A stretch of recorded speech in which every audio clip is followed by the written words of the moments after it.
Welcome to the First Look Seminar, and Gino Bacola, I always come to you first.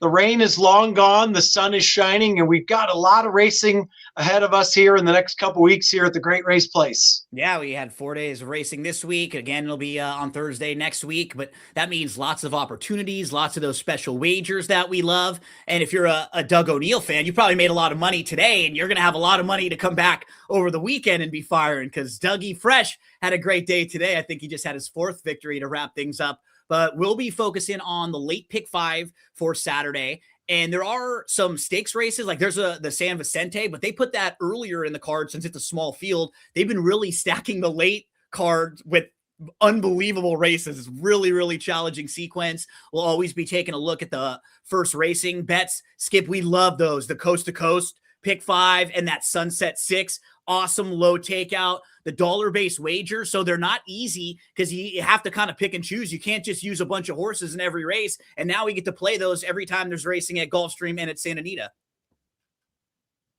Yep. And seminar yeah, Skip. No, that's my favorite bet. Oh, sorry, Chap. Go ahead.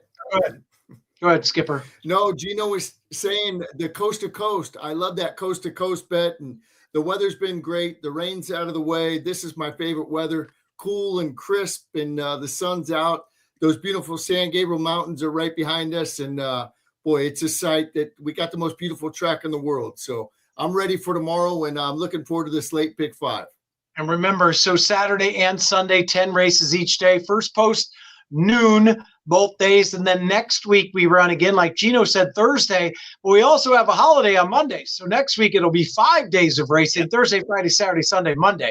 So plenty of races, but as Gino mentioned, we are going to cover the late pick 5 for Saturday. And Gino, we're going to start out in race 6, going to have 6 furlongs on the turf. Allowance race, what are your thoughts here?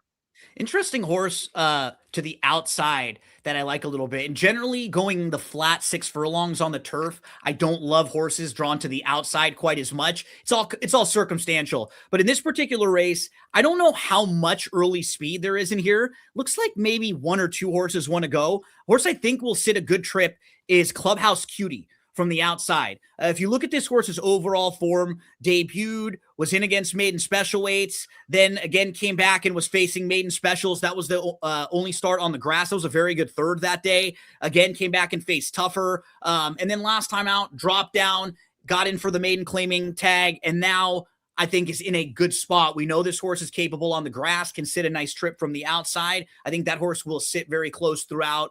The 6 Cloudy Women just kind of makes sense at the level. I think kind of a logical contender. The other one who just been facing way better horses is the 3, Hey Little Lady. I know overall just 1 for 13, but when you look at Ribbons, a horse that we know, guys, we know Ribbons well, slick, innovative, thought process, shift glide, jungle. Those are all stakes and graded stakes horses. So this is a pretty big drop in class for a horse like Hey Little Lady. I would not be shocked at all to see her come running late. If you look at her earlier races, she's not that quick early, but she ran her 2 best races in the U.S. going 6 furlongs on the turf at Santa Anita, where she won and finished 3rd. So she actually does like this trip, and maybe she's just one of those horses who has a little bit of a burst. So I'll probably build around those couple, but not an easy way to start this pick 5.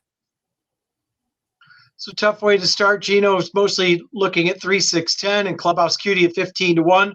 With Marco DeMiro has really found his footing here, Skipper, and really gotten off to a great start the last couple meets. So what are your thoughts here in the first leg? Yeah, I'm with Gino. I'm using those 3 horses, but I'm going to add 2 other ones that he didn't mention. I'm going to use the 5. Mark Glatt trains this filly, Pocket Venus, 9-2. This horse ran really good at Del Mar first out, so obviously it could run well fresh. It's not really bred for the grass, but I just like the speed. I'm going to use that one. And the other one I'm going to mention is a 7, Lady Rider. Vladimir Surin trains this horse. I think this horse will get a good trip, and I'm going to use that one with JJ Hernandez. So I'm going to go 3, 5, 6, 7, and 10 in here. All right, so a little bit of spread races in the first leg. And we mentioned as well, big full fields all weekend and in this pick 5 sequence, and then on Sunday, huge fields once again. So plenty of betting opportunities as we move to leg 2, Skipper.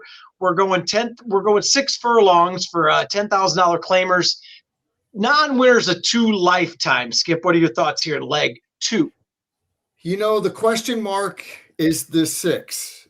7 years old, coming off almost the year break. Obviously, the class of the race, but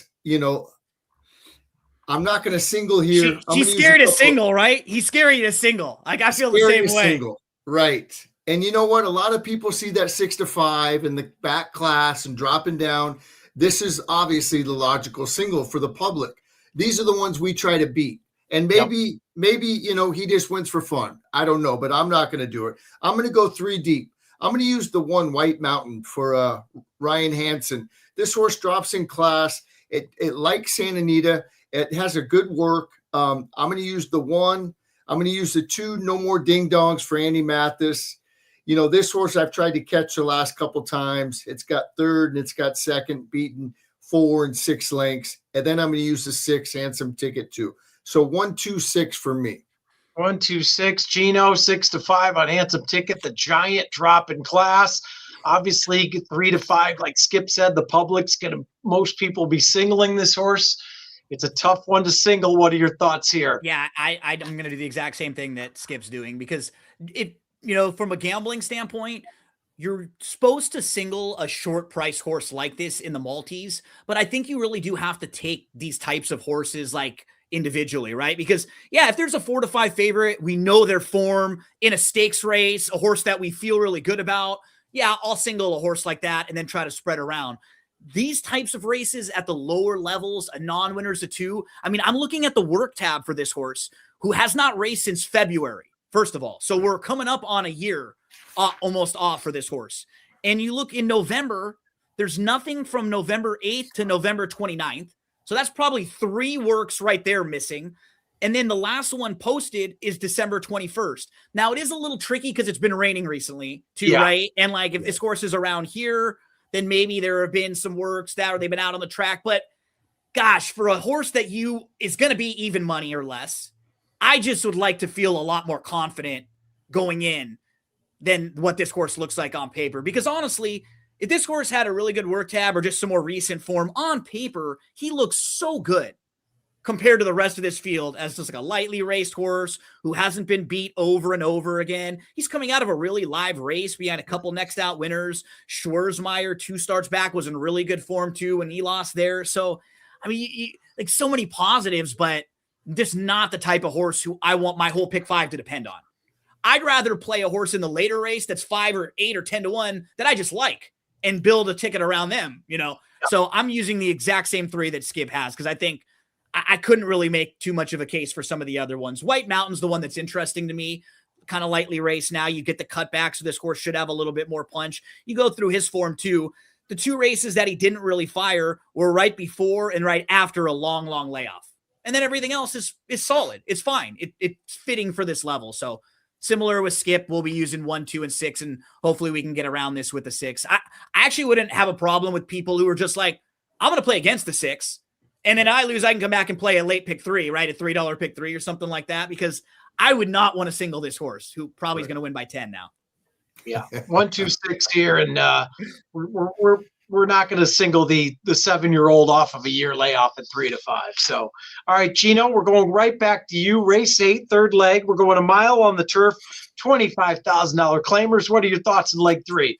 Yeah, I want to start with the number 8, Russell's Hustle, because if you're looking at this guy, he gets claimed back at the end of 2024, and he's off for a while from November of 2024 all the way to August of 2025. He shows back up at the start of this 2025, or now in 2026. I can't keep saying this year. Shows back up in 2025, and August and September. Those are 2 really good races. Beating a nose, he comes back and he wins nicely. Look at the speed figures he earns. He runs a 90 buyer speed figure in one of them. Then following that, they step him up to first level allowance company. He's facing way tougher. And in both of those races, look at the post that he drew. Both times he got hooked 3 deep, almost all the way around, and had 0 shot.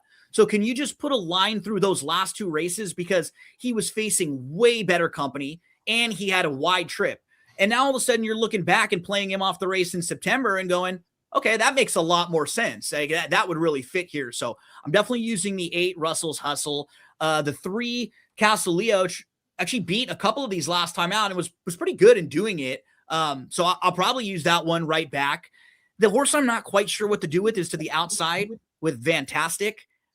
With the draw, that concerns me. The horse fits at the level. And then the other wild card for me, Skippy, would be the 9 Odd G's, because like, look at the horse's recent form. You only have 2 races in 2025. You only had the October and November races in 2024. But if you go to those are great. Those would beat this field, no doubt about it. Now this horse is a first-time gelding, and goes out for a barn who just won 4 races today, and Jaramillo was aboard for a few of them. So, yeah, I mean, this horse has never faced company this soft. Probably a horse that I'll end up throwing in the more we talk about it at a pretty fair price. Skipper, any thoughts on anybody besides what Gino just mentioned?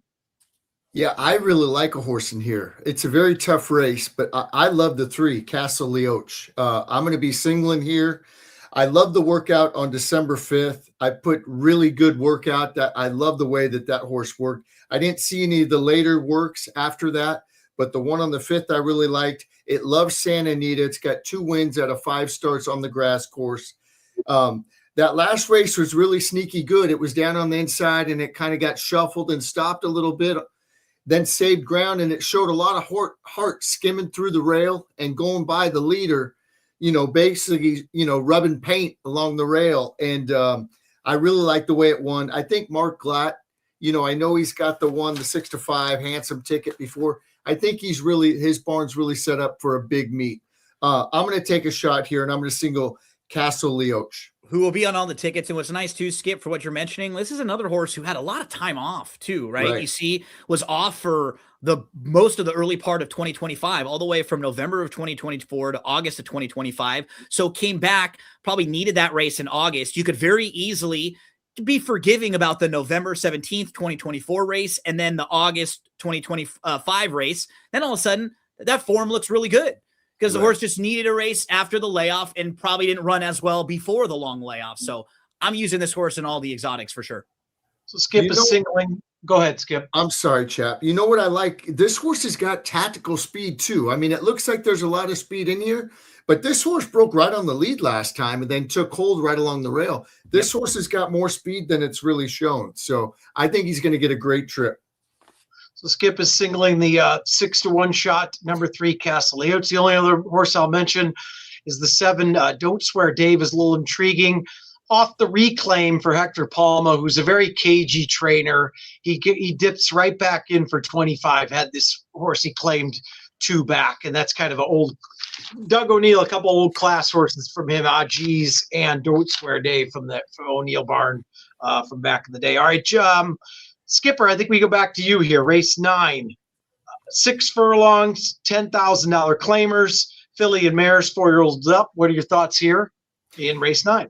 I will be spreading in here. I wanted to try to single Dial a Friend. I think might be the speed of the speed outside. I always love outside speed. But that last race, I watched a replay, at Los Alamitos. I didn't really like the way it galloped out. It probably will win, but I'm going to use a few others in here. The first one I'm going to use is a 2. She's Splendid. I really liked her win at Los Al. She won by 4, drawn away, steps up in class a little bit. I think that one's got to be on my ticket. Empress of Grace, Steve Knapp trains this horse. This one's going to be on my ticket. It's won 2 in a row. It drops down in class. Could make it 3 in a row. I'm also going to use the 6, A Rousing Babe. Bill McLean claimed this horse. He doesn't do the best off the claim, but this horse is good. 40 starts, 5 wins, 11 seconds, 8/3. This is a horse that you love to own because it always seems to be getting a check. 6 is going to be on my ticket. And then I'm going to use the 2 outside horses, Dial a Friend and Brookie's Girl or Gal. So 2, 3, 6, 8, 9 for me. 2, 3, 6, 8, 9 for Skipper. He's got that single in leg 8, so he can spread a little bit here. What are your thoughts, Gino? Yeah, if we're talking about singling short prices. Skip was talking about how he almost thought about singling Dial a Friend, and I would prefer singling Dial a Friend than the really short price we were talking about earlier on the card, just because I think this horse is in good form, like fits well, might be lone speed in this race. There's really no other speed. That's the reason why I'm like, and for me, I was sort of like how Skip was. If I might use one or a couple others, but they're all like the second, third, and fourth choice. And I don't think a lot of people will single Dial a Friend in this race. I think a lot more people will single in other spots like we were talking about before. So if you look at the races that she comes out of, she actually faced a horse named Tis the Prospect, who has won 3 of the last 4 and 4 of the last 6. And prior to that, a horse named Code Duello, who had won 4 out of 5. So you face some horses sometimes at Los Al over there who are really sharp and in good form, and they just get the lead in front of you, and you can't quite keep up with them. But I think it might just be a whole different ball game for her in this race.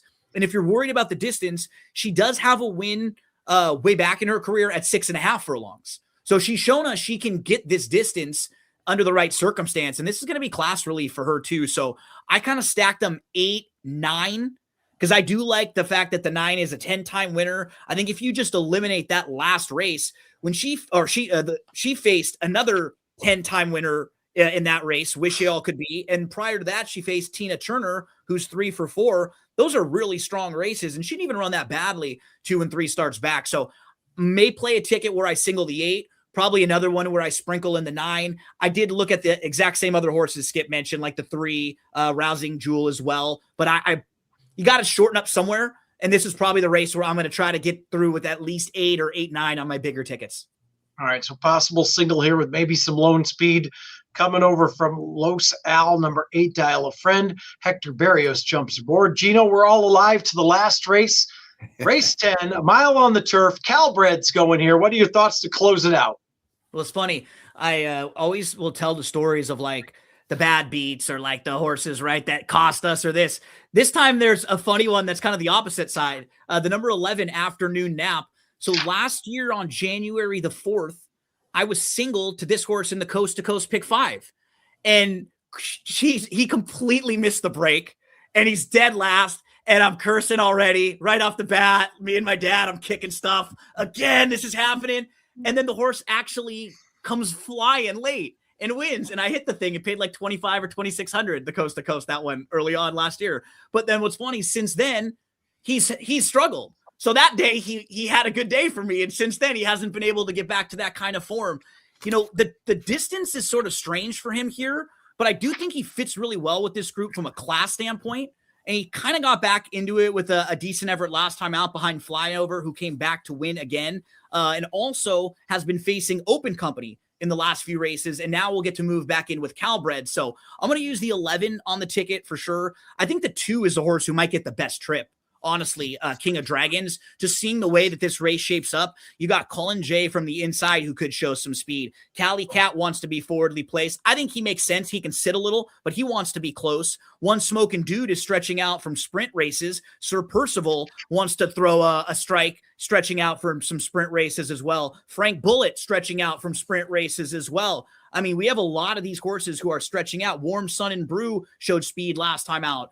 They could all just be naturally a lot closer early on in this race. I think you want to have at least one of these horses who can sit, who can close, and I think that is the 2, King of Dragons. So 2, 11, 4 will be in the mix for me. If I can build tickets and get alive to those 3, I think I'll feel pretty good with 2, 4, and 11.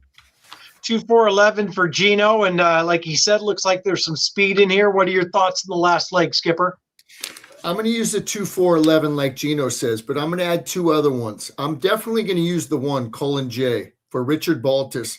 This horse has showed that it could go wire to wire. It could sit. Breaking from the inside, I think this horse could get a really good trip. If the other ones decide to go, Hermio could sit there and wait. If they don't decide to go, he could just go from the rail. I think it's going to get a great trip. I don't think the distance will be a problem. The 1's going to be on my ticket. And then I got a bomb in here that I like.